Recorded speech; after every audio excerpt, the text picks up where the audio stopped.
အားလုံးမင်္ဂလာပါဂျော်ရှူယာဘန်နဲ့ထဆူလိုတိုင်ယာတို့ရဲ့ Flyweight Champion ခပတ်တိုင်နယ်ပွဲကတော့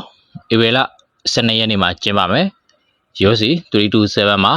ပါဝင်ခဲ့ခြင်းမရှိတော့ပဲမေလ10ရက်နေ့မှာပြုလုပ်မယ်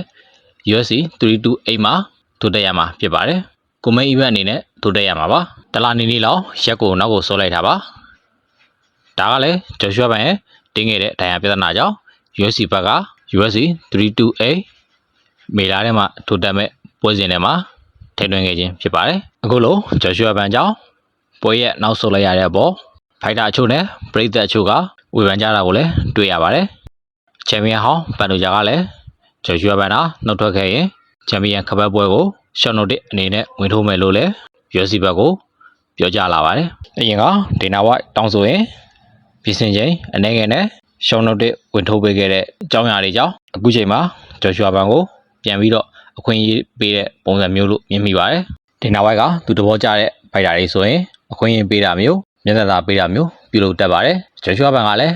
ဒီနောက်ပိုင်းတဘောကျတဲ့ဖိုက်တာတွေကတယောက်လို့ပြောလို့ရပါတယ်ဒီနောက်ပိုင်းကပွဲခဏခဏပြတ်တဲ့ဖိုက်တာတွေရှုံးဝဲများတဲ့ဖိုက်တာတွေကိုတိတ်ပြီးနေရပဲလိမရှိပါဘူး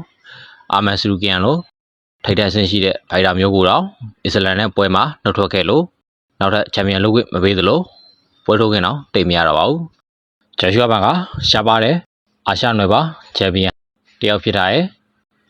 နောက်ပြီးသူ့ရဲ့ကောင်းမွန်တဲ့ striking skill တွေနဲ့ပရိသတ်ဖြောပြမှုပေးတဲ့အမူအရာတွေကြောင့်ဒေနာဝိုက်ကလည်းအတော်လေးသဘောကျပါတယ်အခုလိုဂျော်ရှူယာဘန်ပေါ်ဒေနာဝိုက်ရဲ့အလေးထားမှုတွေကြောင့် UFC ဖိုက်တာအချို့နဲ့ပရိသတ်အချို့ကဂျော်ရှူယာဘန်ပေါ်အမြင်မကြည်မှုလေးတွေရှိလာပါတယ်ဂျော်ရှူယာဘန်ကဘယ်လိုတိုင်ရန်ပြဿနာမျိုးရရှိလဲဆိုတာကတော့ UFC ဘက်ကရောဂျော်ရှူယာဘန်ဘက်ကရောချပြတာမျိုးတော့မရှိသေးပါဘူး။ဒါကြောင့်လဲဂျော်ရှူယာဘန်ကိုအမြင်မကြည်တဲ့ပရိသတ်အချို့နဲ့ဖိုင်ယာအချို့ကထဆူလိုတိုင်ယာကိုကြောက်လို့ဆိုတဲ့ပုံစံမျိုးတွေနဲ့ဝေဖန်တန်တွေလည်းကြားနေရပါတယ်။ဂျော်ရှူယာဘန်ကထဆူလိုတိုင်ယာကိုကြောက်စရာဘာကြောင့်မှမရှိပါဘူး။အချိန်က ranking ကွာတဲ့ Brandon Royval နဲ့တော့ပြင်ဆင်ချိန်21ရက်ပဲကြာပါတယ်။အဲ့လိုအခြေအနေမျိုးမှာတော့မငြင်းမဲနဲ့လက်ခံထိုးသက်ခဲ့ရတာပါ။ထဆူလိုတိုင်ယာနဲ့ကတော့ရှောင်ပြေးစရာအကြောင်းမရှိပါဘူး။ထဆူလိုတိုင်ယာရဲ့ ground ပိုင်းကလည်းခါဘီတို့အစ္စလန်တို့လိုအရင်ကြောက်စရာကောင်းတဲ့အနေအထားမျိုးတော့မဟုတ်ပါဘူး။ဂျော်ရှူယာဘန်တိုင်ယာပြတ်လာအမြန်ကောင်းမွန်ပြီး training မှန်မှန်လုံးနိုင်ပါစေလို့